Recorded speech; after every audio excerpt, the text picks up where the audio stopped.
CM योगी महाकुंभ के बाद कूड़ा उठाते दिखे तो अखिलेश यादव ने लपक लिया मौका, सामने रख दी ये 6 मांगे।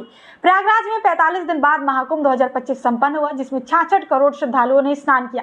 इस आयोजन की सराहना करते हुए पीएम मोदी और अन्य नेताओं ने योगी सरकार की प्रशंसा की। वहीं सपा प्रमुख अखिलेश यादव ने सीएम योगी की सफाई करते तस्वीर साझा कर तंज कसा। पहले कहते थे गंदगी नहीं, अब ये कूड़ा कहां से आया।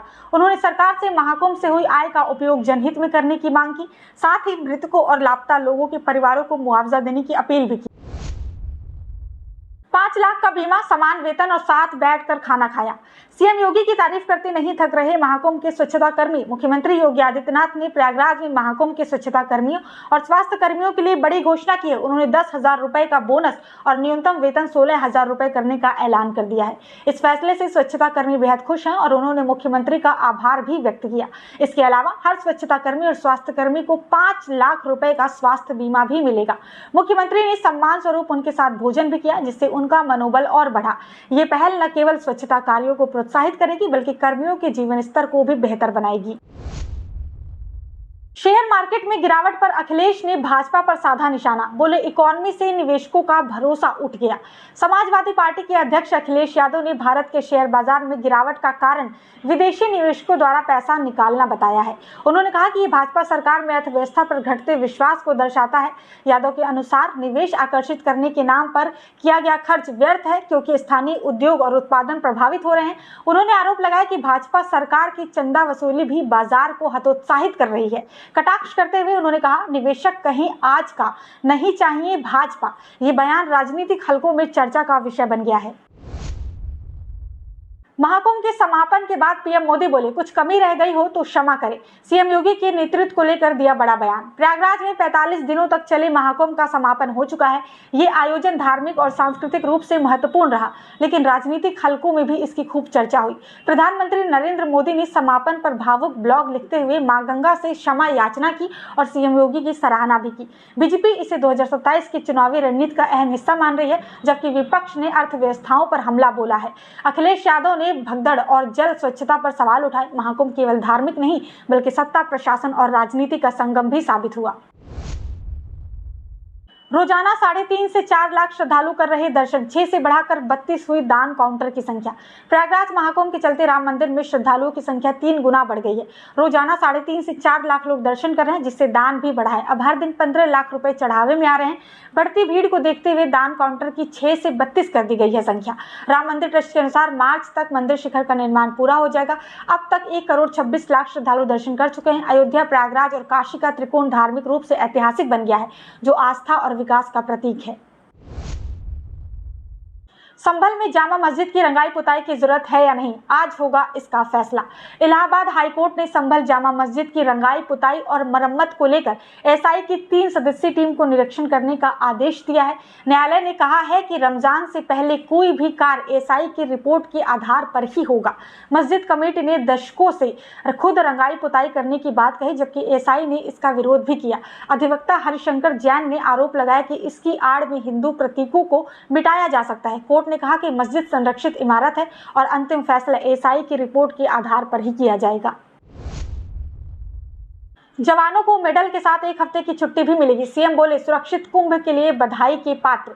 मुख्यमंत्री योगी आदित्यनाथ ने महाकुंभ में ड्यूटी करने वाले जवानों को 10,000 रुपए बोनस, महाकुंभ सेवा मेडल और प्रशस्ति पत्र देने की घोषणा की है। साथ ही जवानों को फेज वाइज 1 हफ्ते की छुट्टी भी मिलेगी। प्रयागराज में भारी भीड़ के बावजूद पुलिस ने शानदार क्राउड मैनेजमेंट किया। सीएम योगी ने पुलिस बैरकों में सुधार की पुरानी यादें साझा करते हुए जवानों की मेहनत की सराहना भी की। महाकुंभ के दौरान सुरक्षा और आपदा प्रबंधन में पुलिस ने उत्कृष्ट कार्य किया। इस अवसर पर डीजीपी समेत कई वरिष्ठ अधिकारी मौजूद रहे और सीएम ने जवानों के साथ भोजन भी किया। जो कभी बहन जी की पूजा करते थे, वो क्यों नहीं दे रहे भाव। बीएसपी के सामने 1 नहीं 1000 चुनौती। एक समय था जब यूपी में दलित वोटर्स बहुजन समाज पार्टी और मायावती के साथ मजबूती से खड़े थे, लेकिन अब तस्वीर बदल रही है। 2007 में पूर्ण बहुमत से सरकार बनाने वाली बसपा लगातार कमजोर हो रही है। बीजेपी दलित आउटरीच कर रही है। सपा पीडीए गठजोड़ से उन्हें जोड़ने की कोशिश कर रही है और कांग्रेस राहुल गांधी के नेतृत्व में नया विकल्प पेश कर रही है। वहीं चंद्रशेखर आजाद बसपा के लिए नई चुनौती बन चुके हैं। अब सवाल यह है कि क्या मायावती अपनी रणनीति से खोया जनाधार वापस पा सकेंगे या दलित वोटर्स नया रास्ता चुनते नजर आएंगे। भाजपा ने महाकुंभ में नहीं जाने के लिए राहुल गांधी पर निशाना साधा, कहा उनकी आस्था हिंदू त्योहारों में नहीं। प्रयागराज महाकुंभ में राहुल गांधी और उद्धव ठाकरे की गैर मौजूदगी पर राजनीति गर्मा गई है। भाजपा नेता अमित मालवीय ने राहुल गांधी पर निशाना साधते हुए कहा कि कांग्रेस केवल चुनाव से पहले मंदिरों का रुख करती है। वहीं एकनाथ शिंदे ने उद्धव ठाकरे पर कटाक्ष किया कि वो खुद को हिंदू कहलाने से डरते हैं। ठाकरे ने पलटवार करते हुए कहा कि गंगा में डुबकी लगाने से महाराष्ट्र को धोखा देने का पाप नहीं धुलेगा। केंद्रीय मंत्री रामदास अठावले ने इसे हिंदू परंपराओं में विश्वास की कमी बताया और जनता से चुनाव में इसका जवाब देने की अपील भी की। आर्थिक नीति पर कांग्रेस अध्यक्ष खड़गे ने साधा निशाना तो भाजपा ने किया पलटवार। कांग्रेस अध्यक्ष मल्लिकार्जुन खड़गे ने केंद्र की आर्थिक नीतियों पर निशाना साधते हुए कहा कि 90% भारतीय बुनियादी जरूरतें पूरी नहीं कर पा रहे। उन्होंने पीएम मोदी पर आरोप लगाया कि उनके विकसित भारत मॉडल ने आम लोगों की जेब खाली कर दी है, जबकि अरबपतियों की संपत्ति बढ़ा दी। भाजपा नेता अमित मालवीय ने इस पर पलटवार करते हुए कहा इसे कांग्रेस का बेशर्म झूठ बताया। उन्होंने दावा किया कि मोदी सरकार में गरीबी घटी और प्रति व्यक्ति आय दुगनी हुई। इसी बीच लोकसभा अध्यक्ष ने आयकर विधेयक की जांच के लिए 31 सदस्यीय समिति बनाई, जिसकी अध्यक्षता भाजपा सांसद बैजयंत पांडा करेंगे। जनता को नागरिक नहीं ग्राहक समझती है बीजेपी सरकार, पीएम मोदी सीएम योगी पर क्यों भड़के अखिलेश यादव। समाजवादी पार्टी अध्यक्ष अखिलेश यादव ने महाकुंभ को लेकर मुख्यमंत्री योगी आदित्यनाथ पर निशाना साधा। उन्होंने कहा कि सीएम ने महाकुंभ को राजनीतिक प्रचार का माध्यम बना दिया और व्यवस्थाओं की अनदेखी भी की, जिससे भगदड़ हुई। अखिलेश ने एक्स पर लिखा कि सरकार मृतकों की सही संख्या नहीं बता रही और श्रद्धालुओं की इच्छाएं अधूरी रह गई। वहीं सीएम योगी ने महाकुंभ के सफल आयोजन पर आभार जताया। 66 करोड़ से अधिक श्रद्धालुओं की उपस्थिति के साथ ये ऐतिहासिक बन गया। अखिलेश ने बीमा क्षेत्र में 100% एफडीआई पर भी सवाल उठाए और भाजपा की नीति को जनता के खिलाफ बताया। यूपी में गोरखपुर लिंक एक्सप्रेसवे बनकर तैयार, आम लोगों के लिए कब खुलेगा, यूपीडी ने बताई डेट। गोरखपुर लिंक एक्सप्रेसवे का 99% कार्य पूरा हो चुका है और मार्च में इसे जनता के लिए खोलने की तैयारी है। इससे लखनऊ से गोरखपुर की यात्रा 5 घंटे से घटकर 3.5 घंटे की रह जाएगी। गोरखपुर, संत कबीर नगर, अम्बेडकर नगर और आजमगढ़ के लोगों को इसका सबसे अधिक लाभ मिलेगा। सेतु निर्माण निगम ने सरयू नदी के कटाव को रोकने के लिए सुरक्षा इंतजाम पूरे कर लिए हैं। 91 किलोमीटर लंबे इस एक्सप्रेसवे पर 5,876 करोड़ रुपए खर्च हुए हैं। इसमें पेट्रोल पंप, होटल और सर्विस सेंटर भी होंगे, जिससे व्यापार और कृषि विकास को बढ़ावा भी मिलेगा। यूपी में सभी जिलों के डीएम को दिए गए निर्देश, यूपी बोर्ड परीक्षा केंद्रों पर बढ़ाई जाए पुलिस फोर्स। यूपी बोर्ड की हाई स्कूल और इंटरमीडिएट परीक्षा में सख्ती बढ़ा दी गई है। अब सभी परीक्षा केंद्रों पर पर्याप्त पुलिस बल तैनात होगा। उत्तर पुस्तिकाओं की सुरक्षा के लिए पुलिस निगरानी बढ़ाई गई है। सचल दस्तों के साथ भी पुलिस कर्मियों की ड्यूटी अनिवार्य होगी। वहीं निजी स्कूलों को शिक्षकों को ईपीएफ और बीमा की सुविधा देना अनिवार्य कर दिया गया है। शिक्षकों को न्यूनतम 13,186 रुपए मासिक मानदेय देना होगा। नकद भुगतान की जगह बैंक खाते में वेतन अनिवार्य किया गया है। सरकार के इस फैसले से निजी स्कूलों के शिक्षकों को बड़ी राहत मिलेगी। यूपी सिपाही भर्ती परीक्षा, मार्च माह में होगा घोषित, अंतिम परिणाम जल्द ही जारी होगी सूची। उत्तर प्रदेश पुलिस में 60,244 आरक्षी पदों के लिए भर्ती प्रक्रिया अंतिम चरण में पहुंच गई है। शारीरिक दक्षता परीक्षा पूरी हो चुकी है और भर्ती बोर्ड जल्द ही सफल अभ्यर्थियों की सूची जारी करेगा। अगले महीने अंतिम परिणाम घोषित होने के बाद सफल अभ्यर्थियों को प्रशिक्षण दिया जाएगा। इस बीच 4,520 आरक्षियों को मुख्य आरक्षी पद पर प्रोन्नति मिली है। वहीं युवाओं को रोजगार के नए अवसर देने के लिए 76 डिग्री कॉलेजों में फ्यूचर स्किल सेंटर खोले जाएंगे। यहाँ राष्ट्रीय और अंतर्राष्ट्रीय स्तर पर रोजगार के लिए छात्रों को प्रशिक्षित भी किया जाएगा।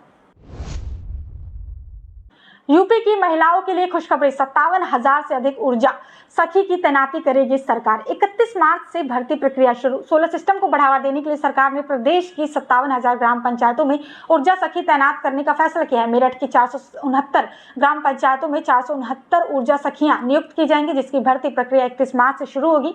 ये महिलाएं गाँवों में सोलर सिस्टम को बढ़ावा देंगी और सोलर दीदी कहलाएंगी। हर ब्लॉक में 4 सोलर दुकानें भी खुलेंगी, जहाँ सरकारी दरों पर सोलर उपकरण मिलेंगे। पीएम सूर्य घर योजना के तहत सोलर लगाने पर सरकार 30,000 से 78,000 तक का अनुदान दे रही है। सबसे अधिक सोलर सिस्टम लगाने वाले गांव को 1 करोड़ रुपए का इनाम भी मिलेगा। प्राधिकरण के पास नहीं जमीन, हवा में बिल्डर बना रहे थे स्पोर्ट्स सिटी, अब फंसेगी गर्दन। नोएडा के स्पोर्ट सिटी घोटाले का बड़ा खुलासा हुआ है। किसानों से सस्ते में ली गई जमीन बिल्डरों को औने पौने दाम पर दी गई, जबकि प्राधिकरण के पास जमीन ही उपलब्ध नहीं थी। हाईकोर्ट के आदेश के बाद इस मामले की जांच हो रही है। बिल्डरों ने फ्लैट और दुकानें बेचकर करोड़ों की कमाई कर ली, लेकिन निवेशकों को फर्जी प्रोजेक्ट में फंसाया गया है। कई खसरों की जमीन बाद में जिला प्रशासन को लौटा दी गई। अब बिल्डर बकाया राशि न देने का बहाना बना रहे हैं, जबकि निवेशक अपने पैसे फंसे होने से परेशान है। मामला कानूनी लड़ाई में उलझ चुका है। गाजियाबाद में जमकर गरजा बुलडोजर, जीडीए ने अवैध कॉलोनी और ऑफिस को किया ध्वस्त। गाजियाबाद विकास प्राधिकरण ने अवैध कॉलोनियों पर बुलडोजर कार्रवाई जारी रखते हुए अटौर गांव में 6 बीघा जमीन पर बनी कॉलोनी को ध्वस्त कर दिया। कॉलोनाइजर का कार्यालय भी गिरा दिया गया। विरोध करने वालों को पुलिस बल ने मौके से हटा दिया। वहीं नगर निगम ने मोहन नगर और सदीक नगर में 7 करोड़ की जमीन कब्जा मुक्त कराई। नगर आयुक्त ने कब्जेदारों पर रिपोर्ट दर्ज करने के निर्देश भी दिए हैं। साथ ही कर्मचारियों के वेतन, मेडिकल और रिटायरमेंट देयताओं को प्राथमिकता देने की घोषणा की गई, जिससे निगम कर्मियों को राहत मिलेगी। यूपी में बेटियों के हाथ पीले करने के लिए 20,000 रुपए दे रही सरकार, जाने आवेदन का तरीका। गरीब परिवारों की बेटियों की शादी में मदद के लिए उत्तर प्रदेश सरकार ने शादी अनुदान योजना फिर से शुरू कर दी है। अनुसूचित जाति, जनजाति और सामान्य वर्ग की बेटियों के लिए ऑनलाइन आवेदन शुरू हो चुका है। योजना की पात्रता शादी की तिथि के 90 दिन पहले या बाद में आवेदन अनिवार्य। शहरी क्षेत्र में सालाना आय 56,460 और ग्रामीण क्षेत्र में 46,080 से अधिक नहीं होनी चाहिए। अधिकतम 2 बेटियों को लाभ मिलेगा। ऑनलाइन आवेदन शादी अनुदान.upstc.gov.in। लाभार्थियों की राशि सीधे बैंक खाते में भेजी जाएगी। 10 मार्च के बाद राज्यकर्मियों को लगेगा बड़ा झटका, रुक सकता है वेतन, तुरंत कर ले ये जरूरी काम। प्रदेश सरकार ने राज्यकर्मियों को संपत्ति विवरण दर्ज करने की अंतिम तिथि 10 मार्च तक बढ़ा दी है। अब तक 85% कर्मियों ने जानकारी दे दी है। तय समय में विवरण न देने वालों का मार्च का वेतन रोक दिया जाएगा। संस्कृत बोर्ड परीक्षा में नकल पर सख्ती के चलते 4,563 छात्रों ने परीक्षा छोड़ दी। सीसीटीवी निगरानी और राज्य स्तरीय कंट्रोल रूम की सख्ती का असर साफ दिख रहा है। वहीं यूपी बोर्ड परीक्षा में भी सख्त निगरानी जारी है, जिससे पारदर्शी परीक्षा सुनिश्चित हो सके। योजना का लाभ लेने में नहीं होगी देर, फाइल पर 1 सप्ताह के भीतर होगा काम। मुख्यमंत्री युवा उद्यमी विकास अभियान के तहत लंबित 56,398 मामलों का निस्तारण 1 सप्ताह में करने का आदेश दिया गया है। MISE विभाग के प्रमुख सचिव आलोक कुमार ने बैंकों और अधिकारियों को फटकार लगाते हुए जल्द समाधान के निर्देश दिए हैं। मुख्यमंत्री योगी आदित्यनाथ ने इस अभियान की शुरुआत 24 जनवरी को की थी, जिसके तहत युवाओं को 5 लाख रुपए का बिना गारंटी और ब्याज का ऋण दिया जा रहा है। बैंकिंग प्रक्रियाओं में देरी को लेकर 5 जिलों के उपायुक्तों को कारण बताओ नोटिस जारी किया गया है। अभियान से लाखों युवाओं को स्वरोजगार का अवसर मिलेगा। निषाद पार्टी ने अनिल त्रिपाठी को नेता विधानमंडल के पद से हटाया, सियासी हलचल तेज। आखिर क्या है वजह? निषाद पार्टी के राष्ट्रीय अध्यक्ष संजय निषाद ने मेहदावल विधायक अनिल कुमार त्रिपाठी को नेता विधानमंडल पद से हटा दिया। इस फैसले के बाद राजनीतिक गलियारों में चर्चाएं तेज हो गई हैं। 2022 के विधानसभा चुनाव में भाजपा निषाद पार्टी गठबंधन के तहत त्रिपाठी को टिकट मिला था और वो जीतकर विधायक भी बने थे। अचानक हुए इस बदलाव को लोकसभा चुनाव में भाजपा प्रत्याशी प्रवीण निषाद की हार से जोड़ा जा रहा है। हालांकि पार्टी का कहना है कि ये आंतरिक फेरबदल पार्टी को मजबूत करने के लिए किया गया है। रमेश प्रताप सिंह को नया नेता विधानमंडल बनाए जाने की चर्चा तेज है। संत कबीर नगर में विकास की नई रफ्तार, ओवरब्रिज बनने से जाम से मिलेगा छुटकारा। वाराणसी प्रयागराज जाना अब होगा आसान। खलीलाबाद धनघटा मार्ग के चौड़ीकरण का काम अब जल्द शुरू होगा। धनघटा चौराहे पर ओवरब्रिज बनने से जाम की समस्या खत्म होगी। राष्ट्रीय राजमार्ग 328A के तहत 69 किलोमीटर सड़क चौड़ीकरण 12 मीटर किया जाएगा, जिससे वाराणसी और प्रयागराज का सफर सुगम हो पाएगा। शासन स्तर पर DPR तैयार हो चुका है और केंद्रीय टीम निरीक्षण कर चुकी है। धनघटा में राम जानकी मार्ग और खलीलाबाद धनघटा मार्ग के मिलन बिंदु पर ओवरब्रिज बनेगा। DM महेंद्र सिंह तनवर के अनुसार इन परियोजनाओं से क्षेत्र में विकास को गति मिलेगी और यातायात व्यवस्था में सुधार भी होगा। संभल हिंसा 17 आरोपितों की जमानत याचिका खारिज, अन्य अर्जियों पर 7 मार्च को होगी सुनवाई। संभल जामा मस्जिद हिंसा मामले में शामिल 17 आरोपितों की जमानत याचिका गुरुवार को कोर्ट ने खारिज कर दी। जिला एवं सत्र न्यायाधीश निर्भय नारायण राय की अदालत में सुनवाई के दौरान बचाव पक्ष ने दलील दी कि पुलिस के निर्दोष लोगों को गिरफ्तार किया, लेकिन अभियोजन पक्ष ने हिंसा, पथराव और पुलिस पर हमले का हवाला देकर जमानत का विरोध किया। इस हिंसा में 4 लोगों की मौत हुई थी और 79 गिरफ्तारियां हो चुकी हैं। अदालत अब तक 47 आरोपितों की जमानत याचिका खारिज कर चुकी है। अगली सुनवाई 7 मार्च को होगी, जिसमें अन्य आरोपितों की जमानत पर फैसला होगा। 2 अप्रैल से होगी गोरखपुर जंक्शन की यार्ड रिमॉडलिंग, 24 दिनों तक प्रभावित रहेगा ट्रेनों का संचालन।